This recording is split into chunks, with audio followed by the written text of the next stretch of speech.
బంద్‌కైతే పిలుపునిచ్చారు. ఏ విధంగా జరిగింది? మీరేమని అనుకుంటున్నారు? ముఖ్యంగా ఈరోజు చూసుకుంటే హిట్ అండ్ రన్ పైన భారతదేశ వ్యాప్తంగా అన్ని సంఘాలు, అన్ని trade union, national trade unions అందరూ బంద్కి పిలిపివ్వడం జరిగింది. అందులో ముఖ్యంగా ఈరోజు Telangana gig and platform workers union కూడా మద్దతుగా ఈరోజు తెలపడం జరిగింది. అందులోనే భాగంగా ఓలా, ఊబర్, ర్యాపిడో, అలాగే పోర్టర్లో నడుపుతున్న ఆటో డ్రైవర్లు కావచ్చు, క్యాబ్ డ్రైవర్లు కావచ్చు, పూర్తిగా బంద్కి సహకరించి మద్దతు తెలపడం జరిగింది. ఈ హిట్ అండ్ రన్ అనేది ప్రతి ఒక్కళ్ళకి వర్తిస్తుంది కాబట్టి కేంద్ర ప్రభుత్వము తక్షణమే దీనికి రద్దు చేయాలనేది ప్రధాన డిమాండ్. రెండో డిమాండ్ ఏంటిదంటే సోషల్ సెక్యూరిటీ వీళ్ళ కోసం యాప్ ఆధారితంగా గీగ్ మరియు ప్లాట్ఫామ్ వర్కర్ల ఎవరైతే ఉన్నారో వాళ్ళ కేంద్ర ప్రభుత్వం సోషల్ సెక్యూరిటీ 2020 పాస్ చేయడం జరిగింది. 4 ఏళ్ళు అయింది, ఏది ఇంప్లిమెంటేషన్ చేస్తలేదు. కాబట్టి కేంద్ర ప్రభుత్వం దానికి ఇంప్లిమెంట్ చేయాలి. అలాగే నేషనల్ ఒక వెల్ఫేర్ బోర్డు కూడా ఇస్తా అని చెప్పింది గీగ్ మరియు ప్లాట్ఫామ్ వర్కర్లకి, అది కూడా ఇస్తలేదు. కాబట్టి ప్రధానంగా ఈ డిమాండ్లు పెట్టి అలాగే డ్రైవర్స్కి కూడా ఒక డ్రైవర్స్ డే ఉండాలి అనేది కూడా ప్రధానంగా ఈ డిమాండ్స్ అని కేంద్ర ప్రభుత్వానికి మేము పెట్టడం జరుగుతుంది. ముఖ్యంగా ఈరోజు చాలామంది అడుగుతున్నారు, అన్న ఇది మహాలక్ష్మి బంద్ కదా, అది కదా. దీనికి దానికి సంబంధం లేదు. ఇది కేంద్రంలో ఉన్న అన్ని నేషనల్ ట్రేడ్ యూనియన్లు ఇచ్చిన బంద్ ఇది.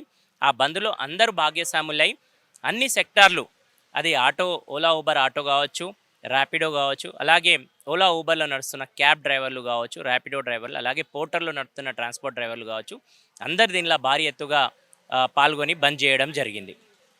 ఇంకోటేందనంటే ఇప్పుడు చూసుకుంటే మన తెలంగాణలో చూసుకున్నట్లయితే ఫ్రీ బస్ రావడం వల్ల మాకు కొద్దిగా ఆదాయం తగ్గిపోయింది అని అంటా ఉన్నారు. దాని మీద ఏమంటారు? దానికోసం ప్రభుత్వం తక్షణంగానే చెప్పింది. ఎన్నోసార్లు వేదిక తీసుకొని మంత్రి గారు, ట్రాన్స్పోర్ట్ మినిస్టర్ గారు ఎన్నో వేదికలపైన కలిగించుకొని చెప్పడం జరిగింది. ముఖ్యమంత్రి గారు కూడా చెప్పడం జరిగింది.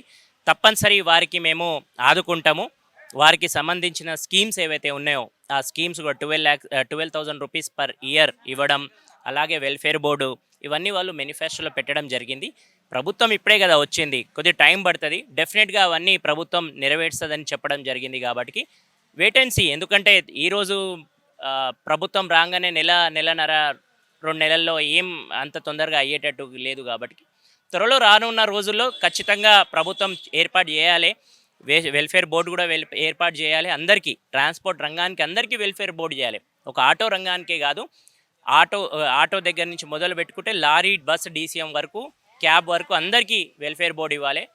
అంతే. దాంతోపాటు ఏదైతే వాళ్ళు 12,000 స్కీమ్ ఏదైతే ప్రకటించడం జరిగిందో, మేనిఫెస్టోలో పెట్టడం జరిగిందో, అది కూడా ఇవ్వాలని ప్రభుత్వంతో మేము కూడా కోరుతున్నాం. But at the same time వాస్తవం ఏంటిదంటే ఏదైనా ప్రభుత్వం ఇప్పుడిప్పుడే కాబట్టి వాళ్ళు అంటున్నారు ఇచ్చిన హామీలన్నీ కాంగ్రెస్ పార్టీ నెరవేర్చది, కొద్దిగా సమయం ఇవ్వండి అంటున్నారు. సమయం ఇచ్చి చూద్దాం.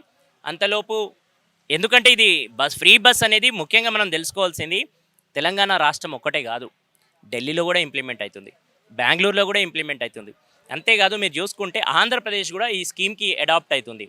అంటే అది ఒక మంచి స్కీమ్. దానివల్ల చాలామంది మహిళలు, అది నా అక్క చెల్లెలు కావచ్చు, నా తోటి మా ఇంట్లో ఫ్యామిలీస్ ఎవరికైనా సరే అది లబ్ధి చెందుతుంది. But at the same time వీళ్ళకు కూడా దానికోసం ఏదైతే ముఖ్యమంత్రి గారు చెప్పారో ఖచ్చితంగా వీళ్ళకు కూడా మేము ఆదుకుంటాం. వాళ్ళ కోసం దూరం దృష్టి పెట్టి మేము స్కీమ్లు ప్రకటించడం జరిగిందని. వెయిట్ అండ్ సీ, చూద్దాం. తప్పనిసరి వారు నెరవేర్స్తారని ఒక ఆశతో ఉన్నాం. తొందరగా నెరవేర్స్తే మంచిగా ఉంటుంది ఆ స్కీమ్స్ అని అనేది ఒకటి. కానీ ప్రభుత్వంలో ఇప్పుడు ఖజానా లేదు, అవన్నీ మనం వింటున్నాం, చూస్తున్నాం. కాబట్టి ప్రభుత్వం పైన కూడా ఒత్తిడి తీసుకురావాల్సిన అవసరం ఉంది. ప్రభుత్వం కూడా తప్పనిసరి పట్టించుకుంటా ఉంటుంది. కాబట్టి ఇంకా తొందరగా స్పీడప్ చేస్తే బాగుంటుంది అనేది కూడా ముఖ్యమంత్రి గారితో, ట్రాన్స్పోర్ట్ మినిస్టర్ గారితో కోరుతున్నాం. అన్న ఇప్పుడు కొంతమంది డ్రైవర్లతో అయితే మాట్లాడినాను. వాళ్ళు పర్ మంత్‌కి 12,000, 10,000 అలా డిమాండ్ చేస్తా ఉన్నారు. అది వర్తబుల్ అని అనుకుంటారా? చూడండి, ఆశకు అద్దు ఉండాలి. ఏదైనా అడుగుతున్నప్పుడు ఇదిగోండి, గత 10 ఏళ్ల నుంచి కూడా ప్రభుత్వాలు ఉన్నాయి. 10 ఏళ్ల నుంచి నడుస్తున్న ప్రభుత్వాలకు కూడా చాలాసార్లు అడిగాము, డిమాండ్స్ ఉన్నాయి. కానీ ఏ రోజు కూడా ప్రభుత్వం సంబంధించిన అప్పుడు ఉన్న పువ్వాడ అజయ్ కుమార్ మినిస్టరు రిప్రజెంటేషన్ కూడా తీసుకోకపోయేది. ఓకే, ఇప్పుడు ఉన్న ప్రభుత్వంలో ఉన్న మినిస్టర్ పిలుస్తుండు, మాట్లాడుతుండు, మన చర్చలు పెట్టిండు. అంతా ఆటో డ్రైవర్లతో అందరికీ పిలిపి సుమారు అన్ని ట్రేడ్ యూనియన్లు అందులో అందరు భాగ్యస్వాములై పెద్ద చర్చ జరిగింది. వాళ్ళకు కూడా చెప్పడం జరిగింది. ఇంకా ఎన్నిసార్లు ఒక మంత్రి ఎక్స్ప్లెనేషన్ ఇస్తాడు, ఒక యాక్సెసిబుల్గా ఉంటాడు. సీఎం గారు కూడా చెప్పడం జరిగింది, మంత్రి చెప్పిండు, అందరు చెప్తున్నారు. ఇయ్యకపోతే అప్పుడు మనం ఆందోళన చేయాలి, ఇయ్యము అంటే దానికోసం మనం ఏమైనా చేయాలి. కాబట్టి అన్ని విధాలుగా ప్రభుత్వం కూడా ఆదుకుంటా ఉంటుంది. కాబట్టి వెయిట్ అండ్ సీ. తప్పనిసరి కొద్దిగా సమయం ఇద్దాం, ఆదుకుంటుందని పూర్తి నమ్మక విశ్వాసంతో ఉన్నాం. చెప్పండి అన్న, మీకు ఈ రోజు అయితే పిలుపునైతే ఆటో బంద్కి అయితే ఇచ్చారు, ఈ విధంగా ఉంది అసలు? క్యాబ్. నా పేరు సంతోష్, నేను క్యాబ్ డ్రైవర్ని. ఈ హిట్ అండ్ రన్ చట్టం ఏదైతే తీసుకొచ్చిందో కేంద్ర ప్రభుత్వం, బీజేపీ ప్రభుత్వం, భారతీయ జనతా పార్టీ ఏదైతే నరేంద్ర మోడీ గారు తీసుకొచ్చిర్రో, ఇది రవాణా రంగాన్ని నడ్డి విరిచే విధంగా ఉంది తప్ప రవాణా రంగాన్ని మెరుగుపరిచే దిశగా మాత్రం లేదు. మెరుగుపరిచే దిశ గీక్ 2020 ఉంది, మరి ఆ జీవో ఇంప్లిమెంటేషన్ చేయట్లేదు. మరి అన్నీ జరిగినాయి కానీ ఆ జీవో మాత్రం ఇంప్లిమెంటేషన్ అవ్వట్లేదు. మరి ఎందుకు అవ్వట్లేదు? రవాణా రంగం మెరుగుపడుతుంది కాబట్టి, ఈరోజు ఎలక్షన్లు వచ్చినాయి కాబట్టి, వాళ్ళకి ఫండింగ్ కావాలి కాబట్టి, ఈరోజు డ్రైవర్ల మీద నిలువు దోపిడీ, దారి దోపిడీ చేయడానికి ఈ యొక్క నల్ల చట్టాలను తీసుకొచ్చి డ్రైవర్లకు రుద్దుతున్నారు. ఇంకో విషయానికి వస్తే, మొన్న రేవంత్ రెడ్డి గారు గీగ్ వర్కర్స్ కోసం ట్రైపాడ్ బోర్డు ఇస్తా అని చెప్పేసి మొన్న నాంపల్లి ఎగ్జిబిషన్ గ్రౌండ్లో సభాముఖంగా బహిరంగంగా ప్రామిస్ చేయడం జరిగింది. మళ్ళీ ఈరోజు అసెంబ్లీలో పెడతారనుకున్నాము, ఈ అసెంబ్లీ సెషన్లో.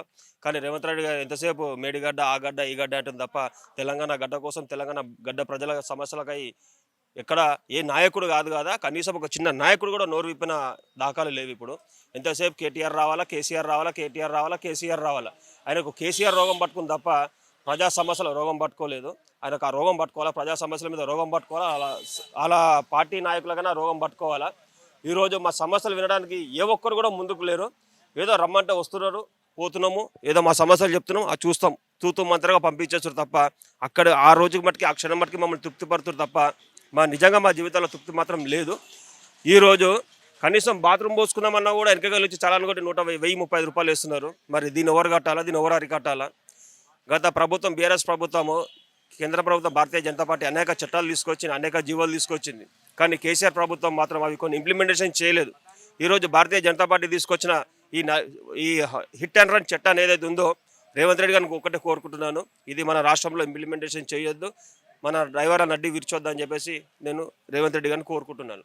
అదేవిధంగా ఈరోజు బైక్ ట్యాక్సీలు, ఓలా కానీ, ర్యాపిడో కానీ, యూబర్ కానీ, బైక్ ట్యాక్సీలు ఈరోజు ఒక ఎల్లో ప్లేట్ కమర్షియల్ వెహికల్ ద్వారా ఫిట్నెస్ విషయం కానీ, పర్మిట్ విషయం కానీ, డ్రైవింగ్ లైసెన్స్ విషయం కానీ, సేఫ్ స్టిక్కర్ ద్వారా కానీ, ఇన్సూరెన్స్ ద్వారా కానీ అనేక రకాలుగా ట్యాక్సీలు వసూలు చేస్తున్నారు.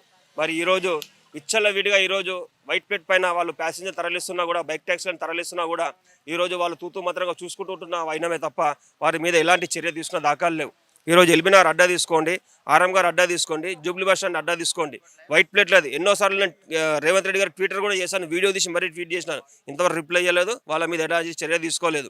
కింద స్థానిక లోకల్ లీడర్లు, గల్లీ లీడర్లు ఎవరైతే ఉన్నారో వాళ్ళ యొక్క బలము చూసుకొని ఈరోజు వైట్ ప్లేట్ల మీద ప్యాసింజర్ తరలిస్తున్నా కూడా వీళ్ళు నిమ్మకు నీరెక్కినట్టుగా అధికారులు ఉన్నారు తప్ప వారి మీద ఎలాంటి చర్య తీసుకుంటలేరు. దయచేసి ఈ అడ్డాల మీద, ఈ వైట్ ప్లేట్ల మీద బైక్ ట్యాక్సీలని అరికట్టాలా, మా యొక్క కడుపులు నింపాలా. మేము రెక్కార్దగా డొక్కాడని పరిస్థితిలో ఉన్నాము. ఈరోజు కరోనా టైంలో బీజేపీ ప్రభుత్వం కూడా మమ్మల్ని పట్టించుకునే దాఖలు లేవు. ఈరోజు నల్ల చట్టాలు తీసుకొచ్చి మాత్రం మాకు రుద్దుతున్నది రేవంత్ రెడ్డి గారు. ఈరోజు రవాణా రంగం తలుచుకుంటే ఏమవుతుందో బీఆర్ఎస్ ప్రభుత్వానికి ఈరోజు రుచి చూపించినాము, మిమ్మల్ని అధికారంలో తీసుకొచ్చినాము. ఈరోజు మీరు కూడా అదే ధోరణి పోతే మీకు కూడా రుచి అనేది మీకు కూడా ఒకసారి చూపించాల్సి వస్తుంది. దయచేసి గమనించగలరు. మీరు మా సమస్యలు పట్టించుకోండి. మీ చేతి నుంచి, మీ ప్రభుత్వం ఖజానా నుంచి ₹1 మేము అడగట్లేదు. మాకు సోషల్ సెక్యూరిటీ వెల్ఫేర్ బోర్డు ఇవ్వండి. దానికి తగిన ఏదైతే ఉన్నదో మా నాయకులు మీకు దానికి సలహాలు సూచనలు చెప్తారు, మా సలహాలు సూచనలు తీసుకోండి. మీ గవర్నమెంట్కి దండి కొట్టే ఉపాయం మాత్రం ఏదీ లేదు. మీ ఖజానా నుంచి మాకు ₹1 అవసరం లేదు. మా పైసలు మాకు ఇవ్వాల్సిందిగా నేను కోరుతున్నాను. Thank you.